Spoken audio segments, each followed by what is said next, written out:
यह सबसे पहले अपना परिचय बताएं ना। मैं डॉक्टर अजय कुमार सिंह, राष्ट्रीय पत्रकार संघ भारत में पदाधिकारी हूँ। और ये मैं बताऊँ कि जो ये पहलगाम में जो ये निर्मम हत्या की गई, इस निर्मम हत्या में हमारा देश स्तब्ध है। और जो लोग ये बार बार कहते हैं कि आतंकवाद का कोई धर्म नहीं होता है, निश्चित रूप से एकदम गलत कहते हैं। अब ये साबित हो गया है कि आतंक की सज़ा उनके जिस तरह से करते हैं, जिस भाषा में निर्दोष लोगों को मारते हैं, निश्चित रूप से उनको उस भाषा में उनको जवाब मिलना चाहिए।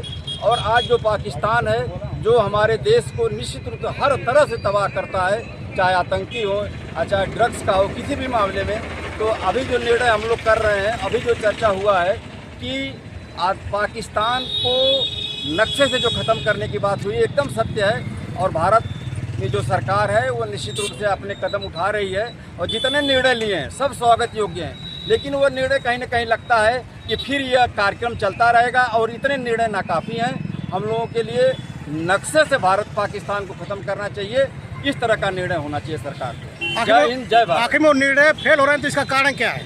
निर्णय हमारे कोई फेल नहीं हो रहे, समय लगता है। जब हम डिप्लोमेसी तरह के निर्णय लेंगे तो उसमें कुछ समय लगता है।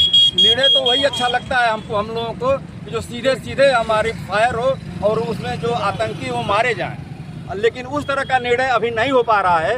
लेकिन हमको लगता है कि उस तरह का निर्णय होने की तैयारी चल रही है। ये निर्णय देर होने का कारण यही है कि अभी हम लोग डिप्लोमेटिक रूप से सारे अगल बगल के देशों को हम अपनी सहमत में, अपने विचारों से सहमत में लाना चाहते हैं। जैसे अभी आपने एक चीज़ पूछा कि पूरा देश शोक में डूबा हुआ है, कुछ हमारे देश के अग्रेसिव हुए हैं कि हमें बॉर्डर पर भेज दिया जाए, क्या कहेंगे? निश्चित रूप से जब इस तरह की बात आती है तो लोगों का जज्बात खड़ा होता है। हम उस जज्बात को सलाम करते हैं। जब ज़रूरत पड़ेगी तो हमारे पूर्व प्रधानमंत्री ने कहा था, जब अन्न की कमी हुई थी, कि एक दिन हम खाना बंद कर दें। अगर हमारी सेना में अगर वो ताकत कम लगेगी कि सेना हमारी कमज़ोर पड़ रही है, तो ये सारे लोग एक नागरिक के रूप में जाकर निश्चित रूप से अपना फ़र्ज अदायगी करेंगे।